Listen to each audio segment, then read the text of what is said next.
Where is it? It was right here.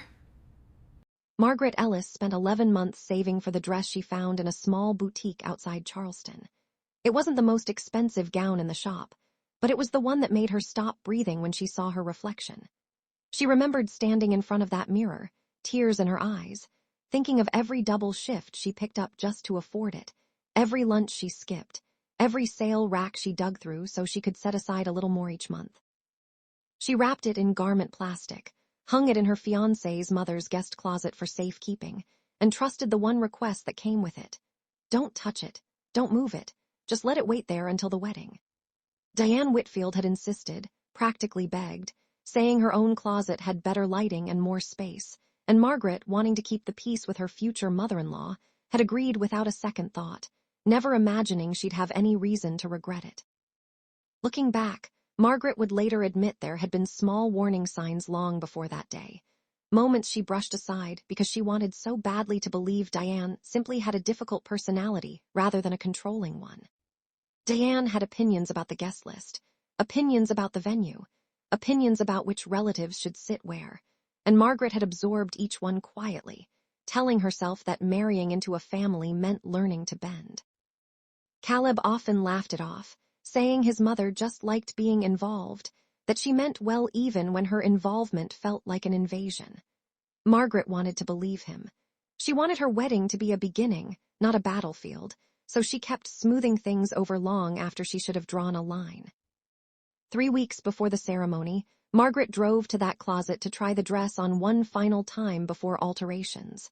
The hanger was empty. The plastic was gone. At first she assumed Diane had simply moved it, maybe to steam out a wrinkle, maybe to show a neighbor how beautiful it was, and she almost laughed at her own panic as she began searching. But the laughter died fast. She searched every closet in that house, growing more frantic with each empty hanger, her hands trembling as she pushed aside coats and boxes that had nothing to do with a wedding gown.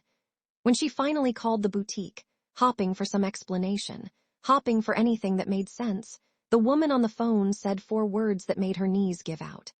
"We bought it back." Margaret stood in that hallway for almost 10 minutes before she could speak.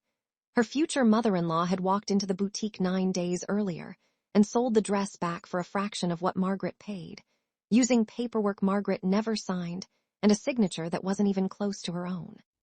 The boutique employee, embarrassed once she realized what had happened, admitted she never thought to question a woman who introduced herself so confidently as the mother of the bride.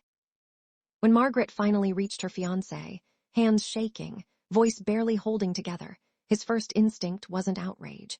It was an excuse. "She probably thought she was helping," Caleb said. "Mom gets nervous about money before big events." That single sentence told Margaret everything she needed to know about which woman would always come first in that marriage, and how long she had been the only one keeping score while everyone else kept the peace at her expense. She didn't scream. She didn't cry in front of them.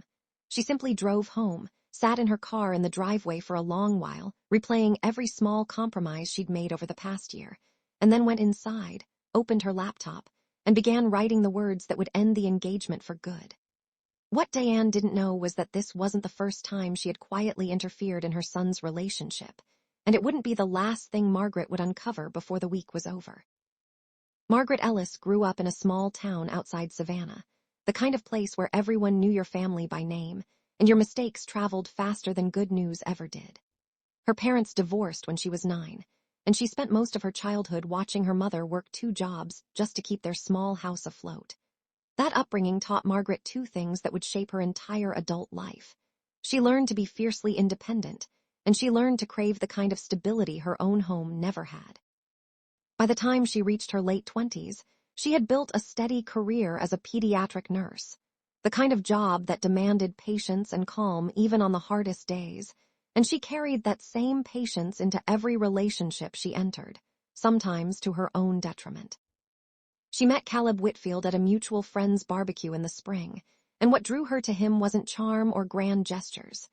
It was the way he listened, really listened, when she talked about her job, her family, her fears about ending up alone. Caleb worked in commercial insurance, steady and unremarkable in the best possible way, and Margaret found comfort in his predictability after years of chaotic relationships. Within a year, they were talking about marriage, and Margaret allowed herself, for the first time in a long time, to imagine a future that felt safe. What she didn't fully understand yet was that Caleb's steadiness came with a cost, and that cost was his inability to ever stand up to his mother. Diane Whitfield had raised Caleb alone after his father left when he was 6 years old, and in the years that followed, she built her entire identity around being irreplaceable to her son. Neighbors described her as generous, active in her church, always the first to bring a casserole when someone in the community needed help. But those same neighbors, if pressed, would admit there was another side to Diane, one that surfaced whenever Caleb brought a woman home who threatened to become permanent. Margaret heard whispers of this early on, comments from Caleb's cousins that they quickly walked back, jokes about Diane being protective that never quite landed as jokes. Margaret told herself every family had its complications, and she chose, again and again, to give Diane the benefit of the doubt. The engagement itself happened quickly, almost impulsively, on a weekend trip to the mountains where Caleb proposed beside a fireplace at a rented cabin. Margaret said yes without hesitation, already picturing the boutique dress, the small ceremony, the life she'd been waiting for. But when they returned and told Diane the news, something shifted in the older woman's expression, something Margaret couldn't name at the time, but would later recognize as the exact moment Diane decided this wedding would happen on her terms or not at all. Diane began inserting herself into every decision, from the flowers to the guest list, and Caleb, ever the peacemaker, kept asking Margaret to simply let his mother have her moments. Margaret's own mother noticed the pattern before Margaret did.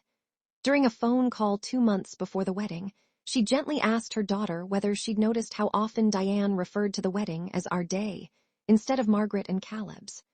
Margaret brushed it off, exhausted from months of compromise, telling herself it was easier to let Diane feel included than to fight a battle that might cost her the man she loved. She had no idea, standing in that moment, that she was already living inside the opening chapter of a betrayal that had been quietly written long before she ever wore that dress. Before we dive deeper, let us know in the comments where you're watching from. We'd love to hear from you. And don't forget to hit that subscribe button so you never miss any of our upcoming videos.